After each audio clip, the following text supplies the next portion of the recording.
Добре дошле во најновото издание на подкастот. Подкастот, Сашо. Подкастот.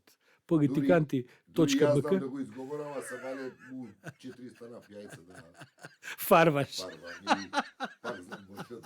Јас сум Сашо Ордановски, ова е Боре Јовановски, фарбачот на јајца. Да, а што да донесе некој да те прашам, извини? Не се исуши уште. А тие се со недела имаш право. Че си ги кркнеме сега, како пред.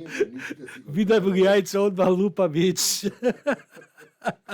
Добре дошли во ова издание на подкастот. Великденско. Великденско издание. Денеска ќе говориме за најмалку 2-3 теми, а Борјан ќе отвори дебатата со... Абе, имам breaking news. Ајде. Вака, значи, Андреј Женовски требаше да биде амбасадор во Белград и тоа беше скоро све договорено, не знам до кај стаса у процедурите овие формални со Белград околу агреманите и така натаму, ама Женовски беше тој што беше таксан, мислам дека беше во некоја поодмината фаза на Акредитација. на акредитација и изгледа дека во последен момент се случи прекин некаков, да, добро, окей, имаме проблем мал технички околу нивото на тонот, ама го решивме. У последен момент изгледа дека она таму место се отвори, се испразни местото на амбасадорско во Париз, кај што требаше да иде Виктор Димовски, кој не знае, мислам дека голем дел од нашите слушатели знаат, бидејќи имаме добра група на информирани слушатели, да. И Виктор Димовски сепак, еве да кажам, бившиот директор на Агенцијата за национална безбедност, после на афера со Нишченко и пасошот му пропадна овој ангажман и сега владава прави некоја откачена ротација, Андреј Женовски го носи у Париз, а професор Тупанчевски го носи во Белград. И сега ја тоа не е стварно како иде.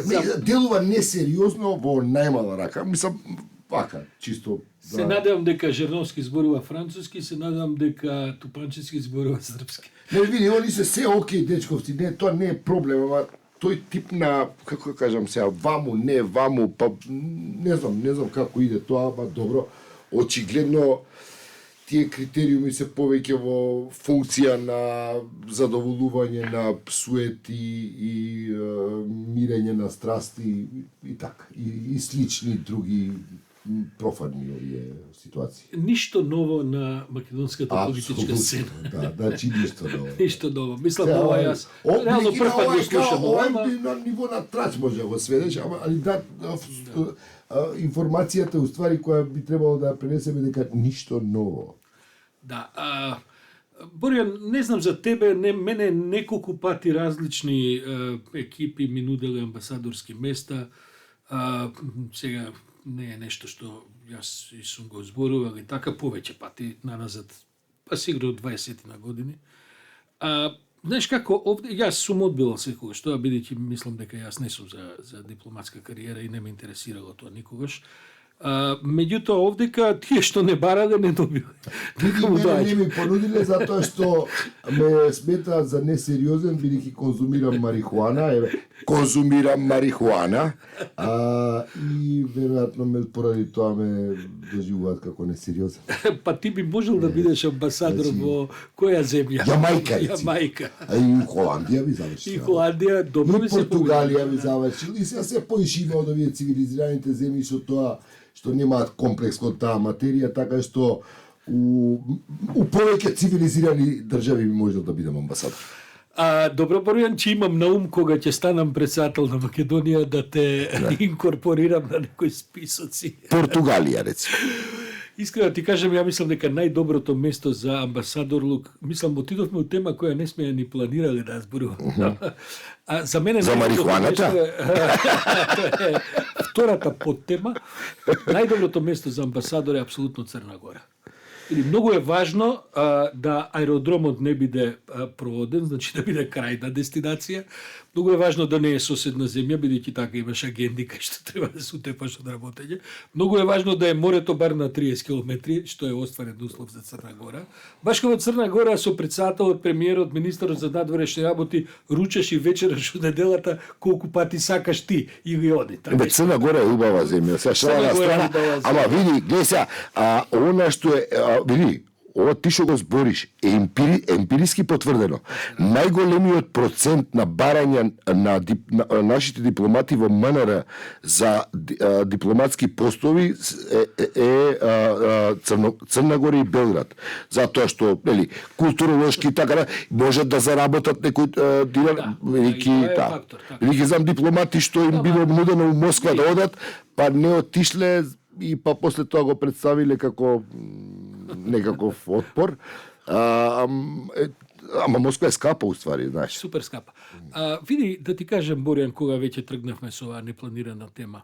Јас, например, мислам дека во Белград со целото, како да кажем, почитување кој имам за Тупанчевски, во соседни земји мислам дека, и не само во соседни, во некои други исто така центри, треба да одат професионалци. Не треба да одат писатели, професори и така натаму. Белград е многу компликувано место за да се биде македонски амбасадор. Тоа бара апсолутно висок професионалец со долгогодишно искуство од МНР, бидејќи тоа не е шетање и седење по кафани, добро ги знаеме сите кафани во Белград и така. Убаво е местото сето. Не, извини. Меѓутоа Србија е многу голема проблематична земја на Балканот, за нас е од исклучителна важност, како и сите соседи, и мислам дека таму се праќаат професионалци. Види, Србија е место за искачање по кафани и ресторани. И чекај. Каде што Тупанчевски ќе биде многу прошетан, што ми е многу страв. И знаеш како кој ги организира тие седенки по Белград. Значи, да кажам, не го коментирам Тупанчевски во Москва, ја го коментирам, извини Саша. Во Вашингтон. Не може да додат заслужни пријатели или угледни, не е дека не заслужуваат. Таму мора да додат професионалци. Бидејќи се тоа рудници дипломатски, бидејќи тоа е помалку, ти секако министерот за надворешни работи на Британија нема никогаш да го видиш како македонски амбасадор, ти секако министерот за надворешни работи на Америка ќе го видиш ако доаѓа во Македонија на посета. Таму многу тешко ќе го видиш шефот на Деско, ти можда на некакви групни приеми ќе пружиш рака и ќе се поздравиш со некој Бајден во Америка, секако нема да го видиш. Меѓутоа тоа е едно место кое што е рудник за копање за мали земји, со така ние имаме стратегиски партнерства со американците, со овие сите западни земји, соседите, па тоа се билатерали, со половина од нив имаме тешки проблеми. Некои не се затворени, некои се тукушто затворени, некои ќе се отвораат. Таму не се места за шетање. Тоа ми е зборот, Сашо, види, кај нас уште ми се чини дека е доста активен оној метод на југословенската комунистичкава дипломатија, кај што кога некого треба да подмириш затоа што е тргнат од некоја функција, ти го праќаш да биде амбасадор за да ја решиш таа. Мислам, како да ти кажам, не се трга од аспект на ова што ти го зборуваш, дека ти треба да праќаш кадар, треба да праќаш кадар кој треба на тоа дипломатско место да ископа, мислам, рудар треба, работник, во смисла професионалец. Ти го знаеш Брисел и како билатерала и како Европска унија и како НАТО. Па може ли таму да се пратат луѓе кои што се, не знам, заслужни за партијата, за политиката или угледни? Сосема ќе се изгуби. Ќе се изгуби како во дупка. И не ќе можеш да го најдеш. Не само тоа, лошо ќе си поминат. И сега да се вратам на една тема која, вака мислам, често сум ја размислувал. Види, Сашо, сум професор на факултет. И некој ми понуди сега министер или амбасадор, како ти малце ми ме навредило, ако сум стварно, сакам да кажам, посветен на науката, а тоа е пар екселанс професорското место, но добро, ајде сега да не можам, мислам добро, биле разни професори од многу видени земји, биле големи амбасадори низ светот, низ историјата и така натаму, но ја секако мислам дека во ова модерно време, во ова компликувано време во кое што светот се крши буквално секој ден, ќе разговараме денеска и за некои од тие теми, дека да се оди во дипломатија како место за шетање и како место за исплата на некакви заслуги, долгови и не знам што, привилегии, тоа е стварно глупаво. Особено што нашиве амбасадорски постови, нашива дипломатија, то не се не знам какви заработки, па да кажеш, добро, ќе жртвувам, 2-3-4 години бар ќе заработам, то се главно, особено во поголемиве центри, ти си во минус, а ако имаш семејство, дотолку повеќе, тоа бара откажување на различни начини. Што да ти кажам, понекогаш не ги разбирам луѓето како жестоко се тепаат да отидат во некој... Суетата е, Сашо, некојаш тоа е суицид, она е основа на суицид, али добро, сега да не влагаме во други овие филозофски расправи. Боријан, Што имаш да кажеш на тема меѓународни односи? Види, Боријан, мислам дека имаме барем едната е оваа тековна тема која што се случува со овој истек на голем број податоци што му се случува на Пентагон, а кој што е главна тема изминатава недела го читав вчера Вашингтон Пост, кој што направи исчекор, го најдоа човекот кој што тоа инаку Па не сум сигурен, дечко. Не, тоа сакам да ти кажам за тоа, мислам дека треба да поразговараме, бидејќи го третира тоа како најголемо истекување потатоци после Сноуден и така натаму, а мене ми е целата таа работа некако матна, бидејќи кога ќе видиш што се таму истече, таму има и деликатни работи, има добро познати работи, се работи. Што ти е ново? Што ти е ново? Да речеме, на пример, ако ти го читаме. Што ти е ново? Тоа што се нови работи, се работи кои што се пораки американски за надвор. Да речеме. Нова е и скандалозно, сега ние не знаеме дали е тоа точно, ама тоа очигледно се дискутирало во американската администрација. Ново е, да речеме, позицијата на Египет кон Русија. Египет, кој што буквално живее од американски пари, со години милиарди долари се даваат годишно за да се одржи оној Египет. А они нешто извршуваат, се договарале за извоз на оружје на Русија во целата оваа ситуација. Ја виде депешата за Вучич и дека вака стои во документот вака стои. Имаат намера или веќе испорачено оружје. Така стои во документот кој е лик. И сега добро идеска американска амбасада во Белград вика нема испорачено. Да, по нашите сознанија. Значи тоа е една голема операција месечини на поздрави и честитки. При тоа констатирано дека некои од податоците се менувани. При тоа целата оваа историја дека тие всушност се вртат на некаква не знам која е таа социјална мрежа на која млади разговараат. Не знам, има тие обскурните помали така дека и Reddit. Reddit е некоја алтернатива на Facebook, некој апдейт на Facebook. Дека тоа всушност во последните 2 години се врти таму и дека за тоа стои некако 20 годишен дечко кој нема никакви други амбиции освен да во некаква мала група споделува. Не две, ама од крајот на минатата година. А сега излегува во тоа сега некој ги има закачено и ги има видео. Така што Борин ја делиме таа резерва околу тоа, како да кажем, што всушност стои за ова, бидејќи ако се работи за тој вик на операција да намерно се протекуваат некои работи, прво некои од податоците мора да бидат и деликатни што ги пушташ, а и точни, бидејќи ако се лага, тоа... Не види, има на пример од се што ја успеав да пофатам информација, да речеме, која е нова за мене, да што следиме, е дека има на терен во Украина специјалци, 50 британски, сега по бројка ги дава. Па тоа кој не знае дека има. Не, сакам да ти кажам, ако нешто е ново, саѓаш, кое е нешто но во суштина нема. И добро, мислам дека очигледно се слушува, Сашо, некоја подготовка на таа најувана пролетна контраофанзива на украинците. Како ќе биде, што ќе се случи таму, но очигледно има некој план за контраофанзива која би направило баланс на односот на силите за да може да се отпочнат некакви разговори. Но тоа стварно веќе повеќе од тоа прилично воздржано го коментира. Мислам дека овој нивниот портпаролот на Путин само рече дека тоа е занимливи информации, ништо понатаму не одеа, бидејќи претпоставувам дека и на нив им е јасно дека можеби целата работа е една како да кажеме, едно дриблање на високо ниво, кој инаку сите го прават.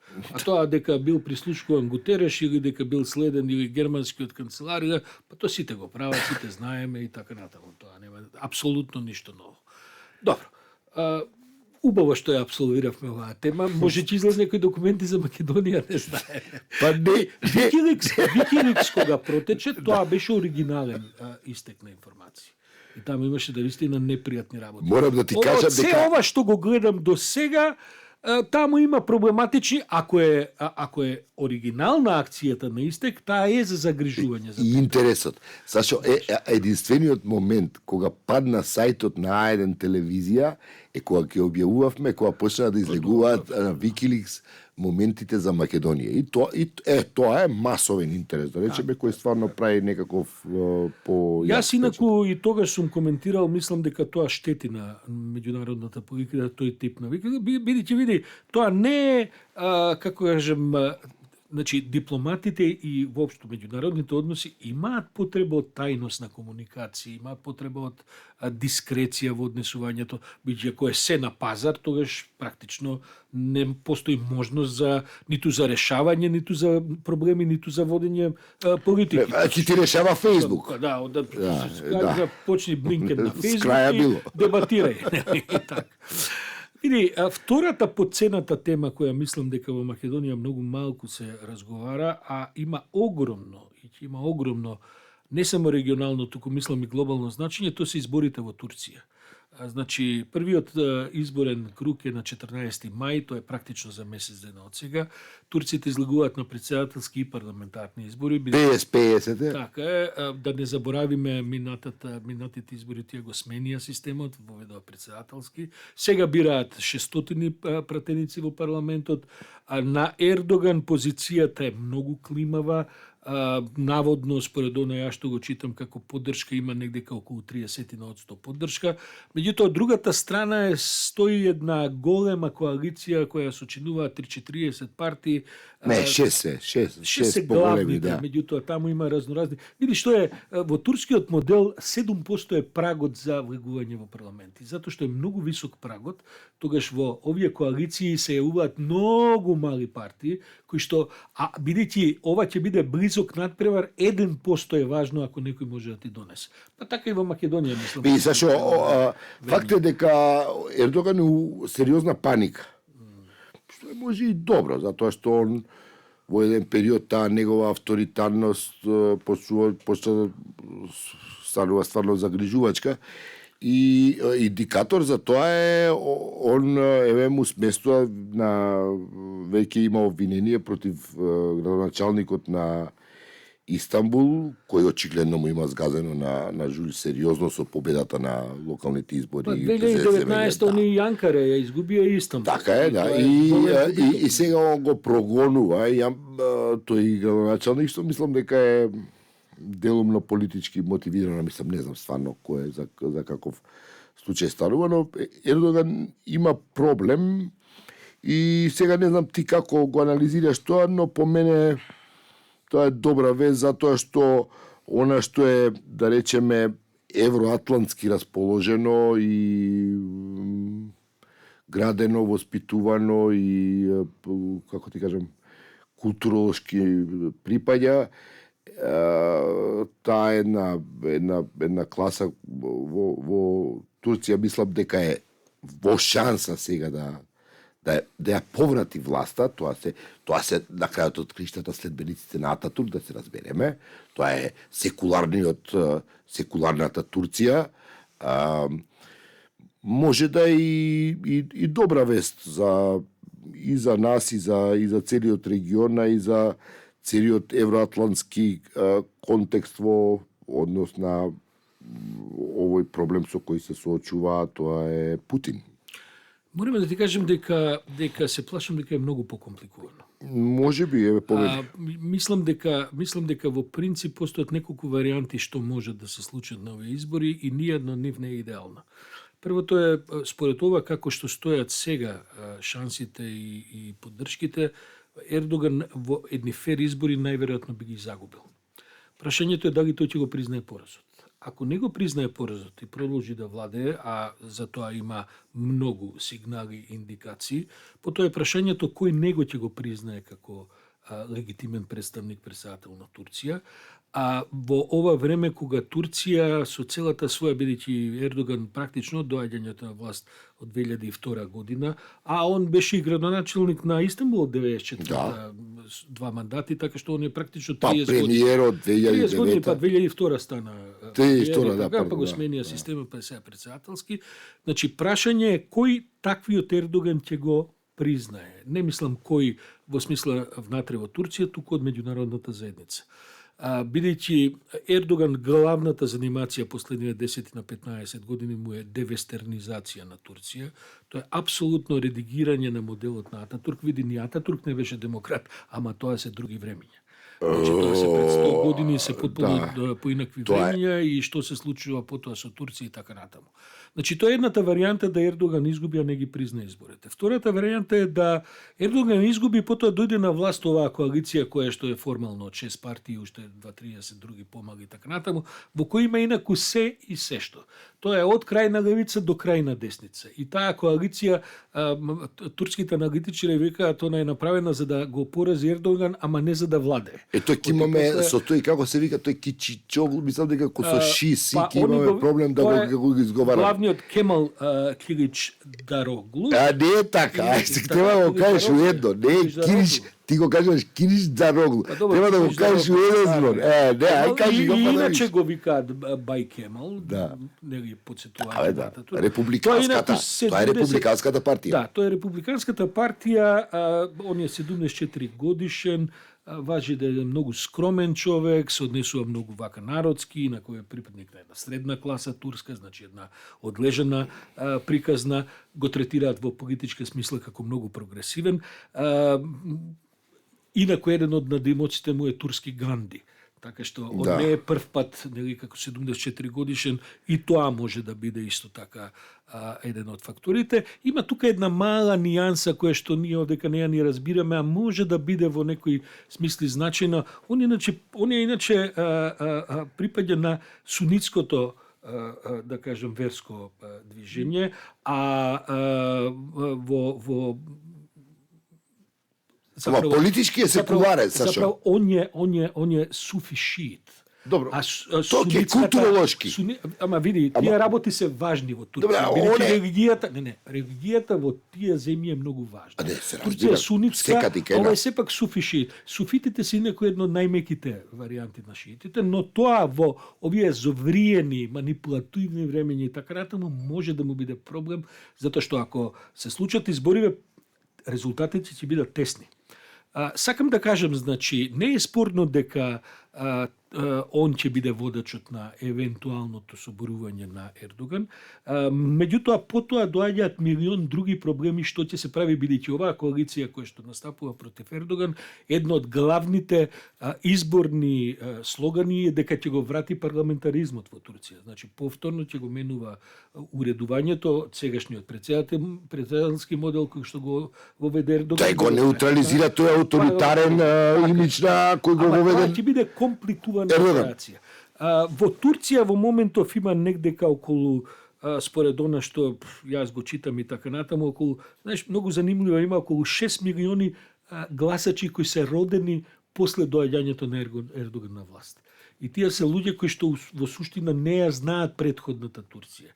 И сега, особено за тие гласови, борбата е многу силна, бидејќи тие се оние кои што може да ги решат изборите, ако се тргне од тоа дека овие другиве постари, да речеме 62 милиони гласачи има Турција.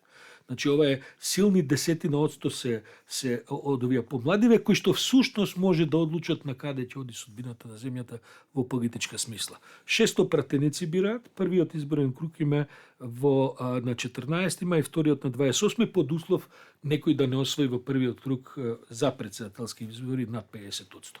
Види, Боријан, што и да се случува во Турција со изборите, во цела оваа ситуација, ќе биде голем проблем за Европската унија и за Соединетите американски држави што да се прави потоа со Турција. Каков да биде односот, колку ќе биде легитимна власта што ќе дојде, има значи варијанти каде што апсолутно може да влеземе во една, односно да влезе Турција во една прилично нестабилна уште поавторитарна власт и така натаму, бидејќи ова е сега вододелница на каде ќе оди Турција. Ја не би се сложил со тебе. Ја мислам дека Ердоган и да успее некако да преживее на власт, он за неговата перспектива за да ја нешто малку од малку осигура, он ќе се сврти кон западот. Бидејќи таа негова да речеме азијатско руска исламистичка опција, она почнува да тоне. Види, ама не така, значи види он сега владее со страна, помош на најрадикалните исламисти. Нема самиот владее со помош, но таа власт е дискредитирана е економски. Турција има сериозни проблеми на економски план во последниве години. Има проблем сериозен со корупција која и како изгледа на виделина со земјотресот и се она што се откри после земјотресот околу тоа кој градел, како градел, што градел. И тука е Ердоган, сакам да кажам, на таа негова исламско, руско, азиска коруптивна варијанта е доста дискредитиран. Ако евентуално остане, пак ќе мора да се, ти кажам, да се приклони малку да и другото, трговскиот дефицит е страшно паднат.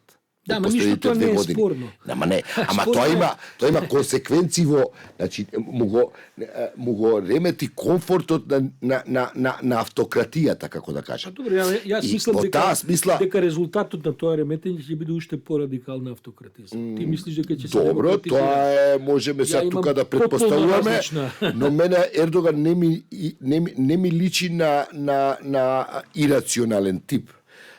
И мислам дека он точно ќе процени како треба и што треба, но добро, сега ова е прешпекулативно, ја да ја и ти навлегуваме во таа работа, како и да е, мислам дека после овие избори, јас сега, еве, можеме сега да нешто, не се кладиме, што правиме, дека мислам дека ќе имаме една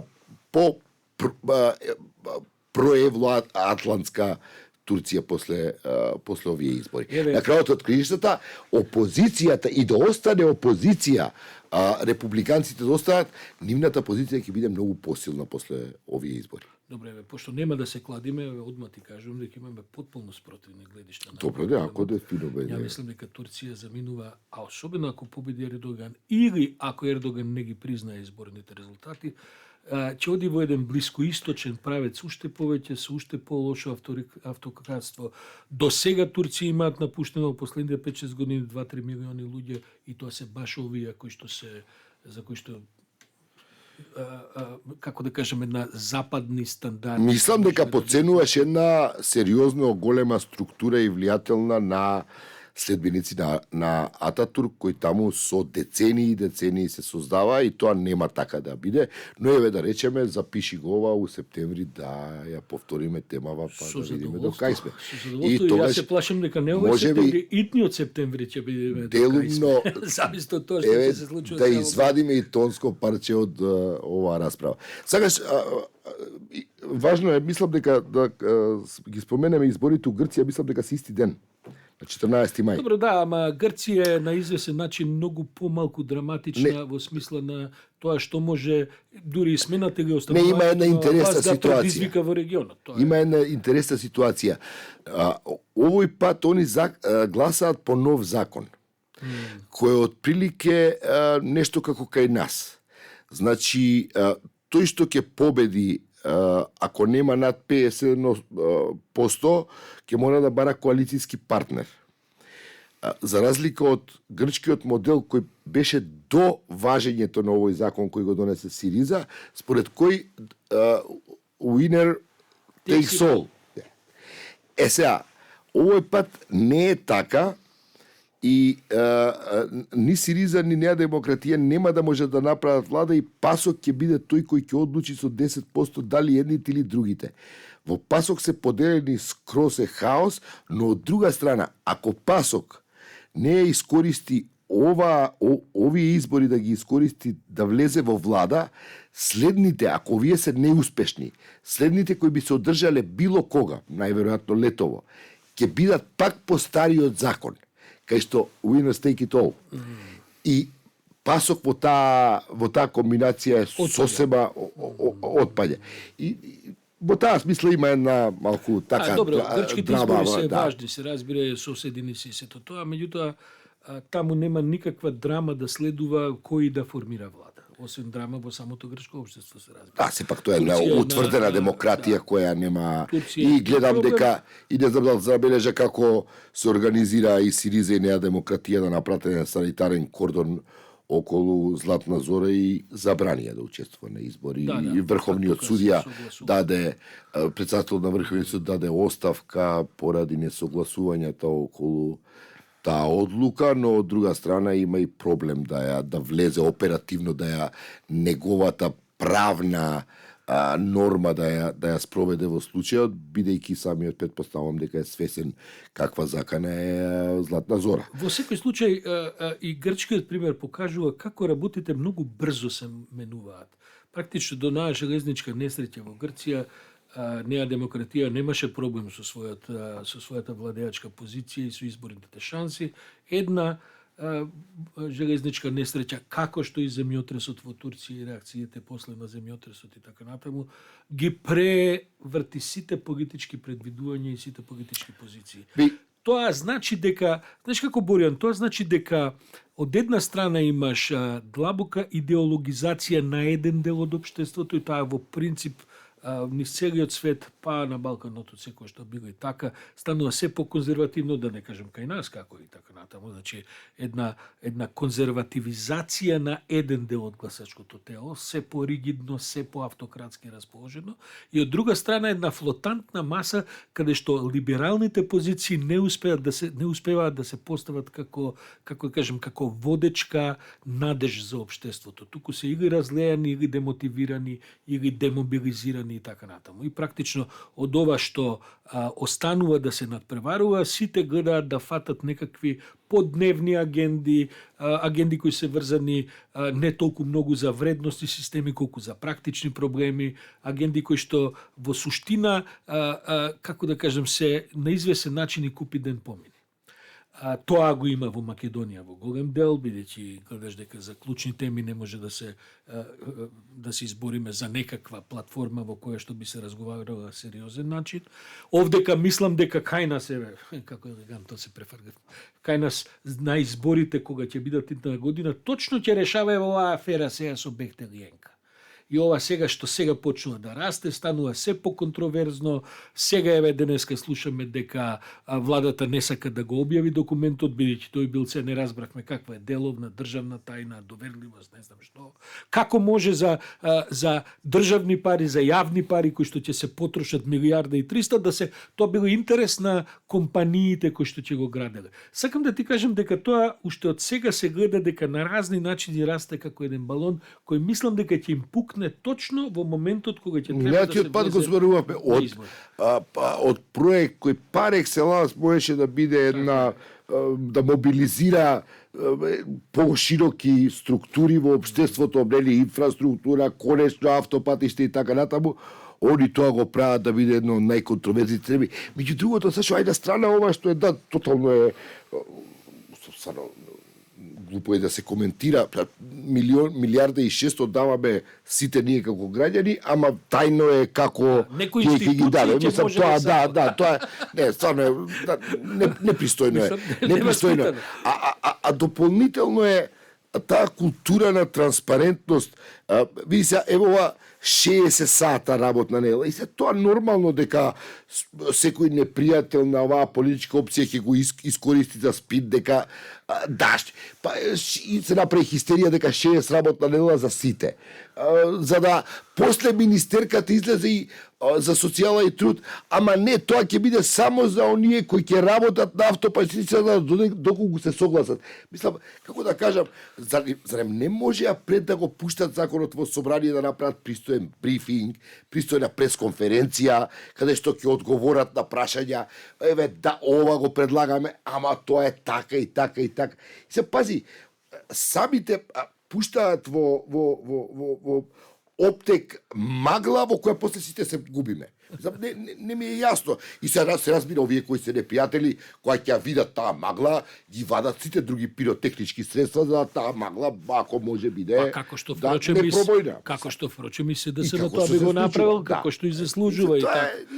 Тоа Да, тука сме. да, дури тогаш кога имаат празен гол да пуцаат на гол, Про- они си даваат не автогол. лутка, неверојатно, да, у другиот гол, караме дечко, ваму е голот, одвратно беше, бе. Тоа е. Боријан, мислам дека со тоа полека ги страпуваме темите за ова издание на Абе подкастот. ти брзаш, инаку ја можам уште долга. Па не, ти имаш цела листа кои да за амбасадори, а ако се согласам да почнеш да читаш, може и мене ќе ме најдеш на листата, треба да објаснува пост. Инаку јас и ти сме на разни листи од тоа што слушам, дека сме соосновачи на нови движења, нови партии, дека тука се вртат милиони. Неверојатно. Не знам, може да си ги земал, Боријан. Јас не знам што да кажам, Боријан, ни тоа гледам. Толку да се кооперација луѓе, неверојатно. Ама добро, окей. Добро, секој Види, било Сашо, така види што е сега право. ти кажам. Јас За се добри коњи спие, се дига прав. Јајцава се вапцани и станат Чима со кршење. 4 и Чима треба да кршење. си идам да одморам. Боријан, фала ти за ова издание на подкастот. Се слушаме во вторник, бидејќи ние во понеделник, иако ќе биде празник се уште. Вечерта ќе снимаме ново издание, па вторнички заедно со нашите слушатели ќе го споделиме и тоа се уште без видео, се надевам уште прилично долго време. А ја дојдов на шминка. Нема врска за многу години да се сите празници. Ова Македонија е убава земја затоа што слави многу разни празници, разни вери, разни религии. Овој е еден од тие многуте великденскиот и за многу години да се сите празници тоа. Така е, убаво, баш убаво го строчи тоа, одиме на празници, па се гледаме после празниците. Поздрав.